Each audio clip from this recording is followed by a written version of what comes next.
Hello guys, welcome to my channel daily milk Raidighi. তো আজকের ফেরে আবার একটা ছোট্ট মিনি ব্লগ ভিডিও নিয়ে চলে এসেছি। তো আমাদের গ্রাম বাংলার সৌন্দর্য বা ঐতিহ্য বলে, তো সেটা যুগ যুগ আমাদের পূর্বপুরুষরা করে এসেছে, তো আমরাও এগিয়ে যাচ্ছি। আমরা গ্রামের ছেলে।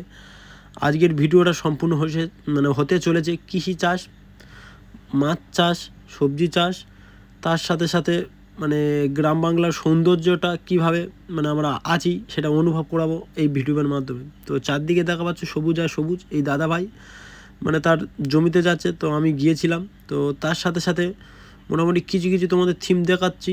এইসব গাছে ফল মোটামুটি এখন এসেছে, ফল হয়নি আপাতত, বল এসেছে। এটা আম গাছ একটা।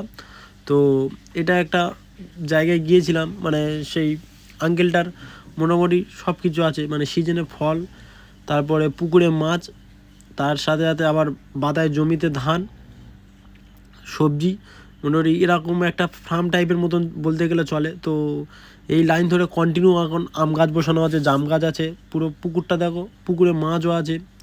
তো কন্টিনিউ মোটামুটি আঙ্কেলটা এইসব করে রেখেছে। তো গ্রাম বাংলার সৌন্দর্য, ঐতিহ্য এই আমাদের। তো কিছু কিছু জায়গায় মোটামুটি অতিরিক্ত গরম পড়ার ফলে মোটামুটি শুকিয়ে গিয়েছে। তো কমেন্টে প্লিজ একটু বলবে যে তোমাদের যেই সব জায়গায় আছো গরমটা মোটামুটি কেমন পড়েছে। তো এদিকে মোটামুটি খুব পড়েছে। তো আঙ্কেল মনে বাদায় সার ছড়াতে যাচ্ছিলো, তো এটা ফেরার পথে যাচ্ছিলাম। তো এই গরু বাছুর মোটামুটি গ্রাম অঞ্চলে যেরকম হয়, মাঠে ঘাটে মোটামুটি ফেলে যেরকমভাবে হয়, ওই মাঠে অনেকে রুইছে, আবার অনেকে মোটামুটি সার দিচ্ছে, মোটামুটি মাঠে ঘাটে যেরকম হয়। তো যারা গ্রাম বাংলা অঞ্চলে বড় হয়েছে, ছোটো থেকে বড়, তারা এইসব জানে। আর এটা একটা মাছ। তো এই মাছটা মোটামুটি কী বলবো, গরমের অতিরিক্ত অভাবে, জলের অভাবে মরে গিয়েছে। দেখো চারদিকে শুকিয়ে গিয়েছে। তো ওপারে নদী থেকে, নদী বলা হলো, ওপারে পুকুর থেকে জল যাচ্ছে এপারে, যাতে এই ধান চাষ মোটামুটি করেছে, ধানগুলো শুকিয়ে গাছ চারাগুলো যাতে শুকিয়ে যাতে না যায়, সেই জন্যে। তো এইগুলো হচ্ছে আমাদের কি বলে, জাম গাছ। তো এক লাইন ধরে জাম গাছও আছে এরকম কিছুটা। ওপারে যা দেখা পাচ্ছ কলা বাগান। তো কলা একটা প্রফিট হবে গ্রাম বাংলা অঞ্চলে। কীরকম কলা আছে, পুকুরে মাছ আছে, ধান আছে, গাছে ফল আছে, সবজি চাষ আছে, মোটামুটি এই করে মোটামুটি চলে যায়। যাদের আছে, জায়গা আছে, তারা একমাত্র করতে পারে, আর যাদের নেই তারা বাইরের রাজ্যে কাজে চলে গেছে, কম বেশি যেরকম হয়। তো এইগুলো একটা ফুল। তো এইগুলো আমাদের সবজি বাগান, টমেটো বাগান আছে। তো তোমরা দেখো একটার পর একটা। আর ভিডিওটা যারা এখনও চ্যানেলটা সাবস্ক্রাইব করুনি, প্লিজ, যারা গ্রামের ছেলেমেয়ে আছে তারা প্লিজ চ্যানেলটাকে একটু সাবস্ক্রাইব করো ভাই। কারণ আমার গ্রামের ছেলে, তোমরাই একমাত্র পারো আমাদের এগিয়ে নিয়ে যেতে। আর যারা শহর আছে তারাও সাপোর্টিং করে, বলবো না যে তারা করে না, তারাও অনেক পছন্দ করে গ্রাম বাংলা।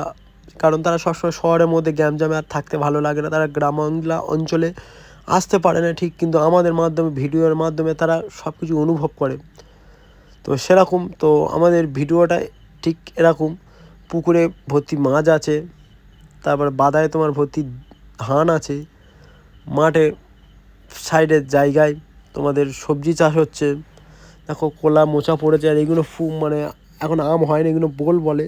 তো ভর্তি হয়ে গেছে, গাছ ভর্তি হয়ে গেছে। তো তো আম যখন বড় হবে তখন মোটামুটি আঙ্কেলটার অনেকটা প্রফিট হবে। কিন্তু এত বোল দেখা যাচ্ছে, এত বোল থাকে না, ঝরে পড়ে যায়।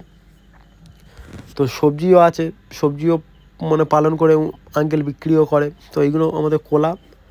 কলা তো সবাই জানো, খাওয়া কত উপকার, যারা বিশেষ করে আছে। তো এই লাইন ধরে মোটামুটি গাছ আছে। তো ওই দাদাটার মোটামুটি জমিতে মোটামুটি দেখতে গিয়েছিলো যে জল কতটুকুটি আছে বা কতটুকুটি নেই, কারণ শুকিয়ে গেলে ফসল একটা নষ্ট হয়ে যাবে। তাই এইটা হচ্ছে ওলকপি। তো তোমরা জানো এটা মটরশুঁটি গাছ। আর এই লাইন ধরে আছে এই দাদা ভাই পেয়ারা পেড়ে গাছ থেকে মোটামুটি আমার দিচ্ছিলো খাওয়ার জন্যে। তো পেয়ারা তো নিয়ে নিলাম, এই একটা পেয়ারা গাছ। তো দেখো সিজনে মোটামুটি সব কিছু পেয়ে যাবে, এই বাগানে ঢুকলে পেয়ারা আছে, কলা আছে, আম আছে, জাম আছে, এরকম মোটামুটি সাজানো গোছানো একটা ছোট্ট মতন নিরিবিলি। তো আসার সময় তোমাদের দেখাবো আমাদের সুন্দরবনের জঙ্গল। তো আমাদের এই জঙ্গল তোমাদের বলতে বলতে এসে গেছে জঙ্গলে। তো জঙ্গলের পাশ থেকে যাচ্ছে, মনে মনে ভাবছি কখন বাঘ চলে আসবে, কখন বাঘ চলে আসবে। কিন্তু যে সেই জঙ্গল না যে বাঘ চলে আসবে বলছি বলে। তো জঙ্গলও দেখো পুরো পাশে মোটামুটি জমি, এই জমিটা মোটামুটি চাষ করেছিল, শুকিয়ে গেছে। দেখো মাছও পুকুরে মরে গিয়েছে। অতিরিক্ত গরম, এখনও পড়ে না, স্টার্টিংয়ে এত মানুষের ক্ষতি হচ্ছে।